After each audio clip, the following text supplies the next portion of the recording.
നിങ്ങൾ അപ്പൂപ്പൻ എന്താണ് ശരിക്കും അസുഖം എന്തോന്നാണ് എന്ന് പറഞ്ഞ അപ്പൂപ്പന്റെ 22ാമത്തെ വയസ്സിൽ അപ്പൂപ്പന് കല്യാണം കഴിക്കണമെന്നൊരു മോഹം വന്നു. എല്ലാ ഞായറാഴ്ച അപ്പൂപ്പൻ പെണ്ണ് കാണാൻ പോയി തുടങ്ങി.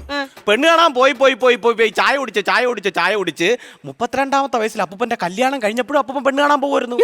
ചായ കുടിക്കായി ചായ കുടിച്ച് അഡിക്റ്റായി പോയെന്ന്. അങ്ങനെ ഒരു പ്രശ്നം എന്റെ അപ്പൂപ്പനുണ്ട്. അതുകൊണ്ട് നീ പ്രശ്നമാക്കണ്ട. അപ്പൂപ്പ എവിടെയെങ്കിലും വന്നു കഴിഞ്ഞാൽ ഏത് ബന്ധുക്കളെ വീട്ടിൽ പോയാലും ഒരു 2 ദിവസം നിൽക്കും, അതിനപ്പുറം നിൽക്കൂല, പൊക്കോളും. അയ്യോ നിക്കാത്തായിരിക്കില്ല, നിർത്താത്തായിരിക്കും. നിർത്താത്താണെങ്കിലും നീർക്കൊക്കെ ആണെങ്കിലും 2 ദിവസം കഴിയുമ്പോ അപ്പൂപ്പ അങ്ങ് പോവും.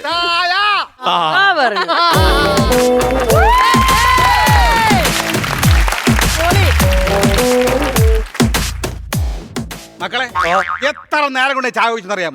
ഒരു ചായ ഇവിടെ തന്നില്ല, ഒരു ചായ. അപ്പൊ അങ്ങനെ പറയരുത്. ഞാൻ രാവിലെ എഴുന്നേറ്റ് ഉടനെ ചായ തന്നില്ലേ? അത് ഉണർത്ത ചായയല്ലേ? അത് കഴിഞ്ഞ ചായ തന്നില്ലേ? ഉന്മേഷ ചായയല്ലേ? അത് കഴിഞ്ഞ ചായ തന്നില്ലേ? അത് പ്രതാപകർമ്മ ചായയല്ലേ?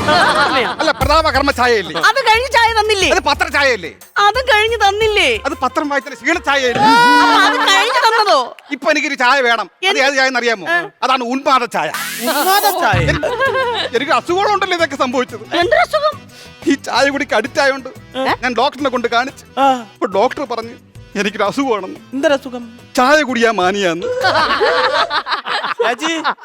ഒരു ഗ്ലാസ് ചായക്ക് ഇവിടെ ഒരു അസുഖം തള്ളിപ്പിടിച്ചോണ്ട് വന്നോ?